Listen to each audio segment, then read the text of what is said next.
బాప్తిసం పొందితే నీ పాపములని క్షమించబడేవని నువ్వు అనుకుంటున్నావు. నువ్వు ఒప్పుకొని నీ పాపము క్షమించబడలేదు. నెక్స్ట్, నువ్వు ఒప్పుకున్న పాపం క్షమించబడింది, కానీ నువ్వు ఇతరులను క్షమించినందు చేత మరలా ఆ పాపములన్నీ నీ ఖాతాలోకి వచ్చేసాయి. అవన్నీ మళ్ళీ నీలోకి వచ్చేసాయి. నేను అడుగుతున్నా, ఎవరో నీకు అన్యాయం చేశారు, అక్రమం చేశారు, నీ ఎడల తప్పిదం చేశారు. వారిని హృదయపూర్వకంగా క్షమించావా? నువ్వు క్షమించలేకపోతే నీ విషయమై నీ పాపములను జ్ఞాపకం చేసుకొని అన్నాడు, చూసావు, మరలా నువ్వు ఒప్పుకున్న ప్రతి పాపం తిరిగొచ్చి నీ ఖాతాలో పడుతుంది. ఇలా చూస్తే మనలో మన పాపములు క్షమించబడినవా? మాట్లాడండి. క్షమించబడినవా? క్షమించబడినవా? క్షమించబడలేదు. రేపటి దినం నేను చూస్తానో లేదో, మీరు ఉంటారో లేదో, దయచేసి చెప్తున్నా, మనము నిన్నటి వారం, రేపు మంది కాదు. నీ పాపములు క్షమించబడాలన్న ఉద్దేశం నీకుంటే, ఎవడెవరిని నువ్వు శత్రువు అనుకుంటున్నావో, ఏ విషయాల్లో వారిని ఎట్లా తప్పిదం చేశారో, హృదయపూర్వకంగా వారిని క్షమించు. వారిని ఎదురుపడినప్పుడు వారు చేసిన పాపం, వారు చేసిన దోషం నీ గుర్తురానంతగా వారిని క్షమించు. ఎవరినైనా నువ్వు ఇంకా క్షమించలేకపోయావా? తల్లిదండ్రులుగా మీ బిడ్డలు ఎప్పుడూ తప్పు చేశారు, వారిని క్షమించలేకపోయావా? ఇంట్లో ఉండి బయటకు తీసేసావా? తోలేసావా? చేర్చుకోలేకపోయావా? నీ పాపం ఎలా క్షమిస్తాడు బిడ్డ? నీ దోషాలు క్షమించాడే. 10 కోట్ల రూపాయల విలువైన నీ దోషాలను క్షమించాడే. ఒక చిన్న విషయంలో నీ కుమారుడు నిన్ను బాధ పెట్టాడు, నీ కుమార్తె నీకు విరోధంగా తప్పు చేసింది. వారిని నువ్వు క్షమించలేనప్పుడు నీ దోషాలు ప్రభు ఎలా క్షమిస్తాడు? అజ్ఞాని అయ్యో, జ్ఞానయ్యో, శరీర సంబంధమైన ఆశలతోనూ నీ భర్త తప్పు చేశాడు, నువ్వెందుకు క్షమించలేకపోయావు? నీ జీవిత భాగస్వామి నీ భర్త చేసిన తప్పును క్షమించకపోతే దేవుడు ఎలా క్షమిస్తాడు? నేను తప్పు చేశాడు, నువ్వు క్షమించితే కదా నీ దోషాలు ప్రభు క్షమిస్తాడు.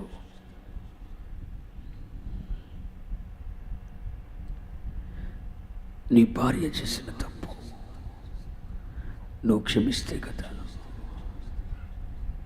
నీ దేవుడు నీ దోషాలు క్షమిస్తాడు. ప్రతి చిన్న విషయంలో ఇలా టాలీ చేసుకోండి. ఎవరు నీకు విరోధంగా తప్పు చేశారు, ఇతరుల ఎడలను క్షమించలేని పాపం ఏముందో నువ్వు క్షమించు. క్షమించటం అంటే మరలా వాటిని రిమైండ్ చేసుకోవద్దు, గుర్తు చేసుకోవద్దు, మర్చిపో. వారిని ఎదుటి పడ్డప్పుడు ఆలోచన మీలో రానివ్వకండి, ఆ మాట ఎత్తకండి. ఒకవేళ మీరు ఎవరినైనా క్షమించలేకపోతే మీరు ఒప్పుకున్నవి కూడా, క్షమించబడినవి కూడా మరలా తిరిగి మీ ఖాతాలోకి వస్తాయి. అంటే ఒక్క పాపం కూడా క్షమించబడదు. నీ అత్త తప్పే చేసింది, అన్నీ బాగున్నప్పుడు నీకు అన్యాయం చేసింది, నిన్ను అల్లరి చేసింది, ఇవాళ అవయవాలన్నీ పడిపోయి ఉన్నాయి. క్షమించు. అది అసలు జ్ఞాపకం చేసుకోవద్దు. ఏం చేశారన్నది గుర్తు చేసుకోవద్దు. నీ కోడలు తప్పిదమే చేసింది, నేను బజార్లోకి విడిచింది, 10 మందిలో నిలబెట్టింది. నీ అత్తమామలు నీకు తప్పే చేశారు, క్షమించు. హృదయపూర్వకంగా వారిని క్షమించు. వారిని అలా చూడొద్దు. ఇక నువ్వు వారిని అలా చూడొద్దు. నీకు అన్యాయం చేసిన వారిగా, నీ మీద నింద మోపిన వారిగా, నీ బజారు పాలు చేసిన వారిగా, నీ సంసారంలో సమస్య తెచ్చిన వారిగా నువ్వు చూడొద్దు. క్షమించు. ఆ ఒక్క పని నువ్వు చేయి. వారిని ఎదురుపడినప్పుడు వారిని చేసింది గుర్తు రానంతగా క్షమించు. ఏది మంది కాదు. మనం ఈ లోకానికి వచ్చేటప్పుడు ఏమీ తెలియదు, ఏది తీసుకుని వెళ్ళాం. చనిపోయిన రోజున ఈ దేహం పరిశుద్ధంగా మరణిస్తే, పరిశుద్ధమైనదిగా ఇది మరణిస్తే, ఈ పరిశుద్ధమైన దాన్ని విత్తటానికి మంచిగా సమాధి చేయడానికి నలుగురిని సంపాదించుకో. ఇది విత్తాలి, ఇది భూమిలో విత్తాలి, ఇది భూమిలో విత్తబడాలి. పరిశుద్ధమైనదిగా ఇది ముగించబడాలి. ఈ దేహం ఈ పరిశుద్ధమైనదిగా నువ్వు ముగించిన రోజున ఈ పరిశుద్ధమైన జీవితాన్ని జీవించి మృతి నొందిన ఈ విత్తనాన్ని, ఈ దేహం అనే విత్తనాన్ని భూమిలో పాతి పెట్టగలిగిన నలుగురిని సంపాదించుకో. అది నీ జీవితానికి ముగింపు. బజార్లో పడవేసేటట్లు కాకుండా, గాడిద పాతి పెట్టబడిన రీతిగా కాకుండా, నిన్ను మొయ్యటానికి ఇష్టం లేకుండా మొయ్యకుండా పారేయాలి కాబట్టి పారేయాలని అనుకోకుండా, మంచిగా ఒక పంటని విత్తినట్లు కన్నీళ్లతో నిన్ను విత్తగలిగిన నలుగురిని సంపాదించుకో. క్షమించు. నువ్వు క్షమించబడతావు. నీ జీవితంలో ఎదురైన ప్రతి వాడిని క్షమించబడ్డాను. ప్రతి చిన్న విషయాన్ని క్షమించు.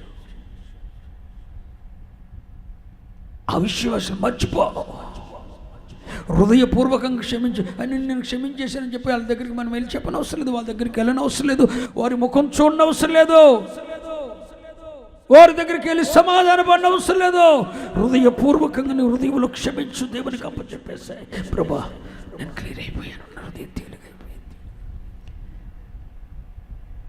24 సంవత్సరాల సేవా జీవితంలో ఎన్నడూ లేనంతగా నా హృదయం ఈరోజు తేలిగ్గా ఉన్నాను. వాక్యం నీ కొరకు కాదు, అది నా కొరకు కూడా. దేవుని నియమం ఉందండి, క్షమించుడి అప్పుడు మీరు. ఇది దేవుని నియమం అండి. నీ భర్తను, నీ భార్యను, నీ బిడ్డలను, నీ అత్తమామలను, నీ రక్త సంబంధికులను, నీ సంఘంలో తోటి విశ్వాసాన్ని, ఒక అన్యుణ్ణి నువ్వు క్షమించలేనప్పుడు నిన్నెలా క్షమిస్తాడు? వాళ్ళు నీ ఎదురు చేసింది ₹1 అంత, కన్ను చేసింది 10 కోట్లంత. నీ దోష రుణం 10 కోట్ల పైన, కానీ ఇతరులు నీకు చేసింది ₹1 అంత.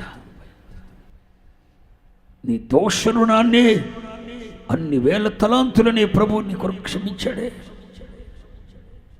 మరి నీ ఎదులా తప్పు చేసిన వాడు ఏదో తప్పు చేశాడు, శరీర రీతిగా బలహీనుడయ్యాడు కాబట్టి తప్పు చేశాడు, శోధించబడ్డాడు, ఏడవబడ్డాడు, దురాశ చేత ఏడవబడ్డాడు, శోధించబడ్డాడు, మరులు కొల్పబడ్డాడు, తప్పు చేశాడు, ₹1 అంత తప్పు చేశాడు. క్షమించే,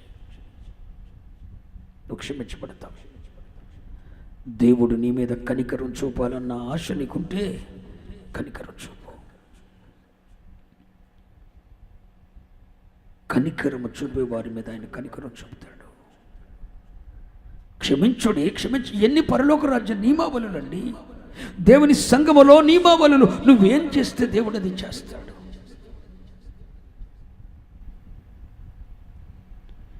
నువ్వు ఇతరుల ఎడల కనికరం చూపితే, నీ ఎడల ప్రభు కనికరం చూపుతాడు. నువ్వు ఇతరులను క్షమిస్తే దేవుడు నిన్ను క్షమిస్తాడు. ఇతరులు ఆశీర్వదించబడి వృద్ధి చెందాలన్న ఆశ నీకుంటే దేవుడు నిన్ను వృద్ధి చేస్తాడు. ఇవన్నీ నియమావళులండి. ఇతరుల పిల్లలకు కీడు జరగకూడదని నువ్వు ఆలోచిస్తే, ఇతరుల పిల్లలు చెడిపోకూడదన్న ప్రేమ నీకుంటే నీ పిల్లలు అది విత్తుతారు, అదే పంటకు వస్తావు. నువ్వు వారి బిడ్డలు ఆశీర్వదించబడాలని నువ్వు దీవిస్తే నీ బిడ్డలను దేవుడు ఆశీర్వదిస్తాడు. ఇవి దేవుని రాజ్య నియమావళులండి.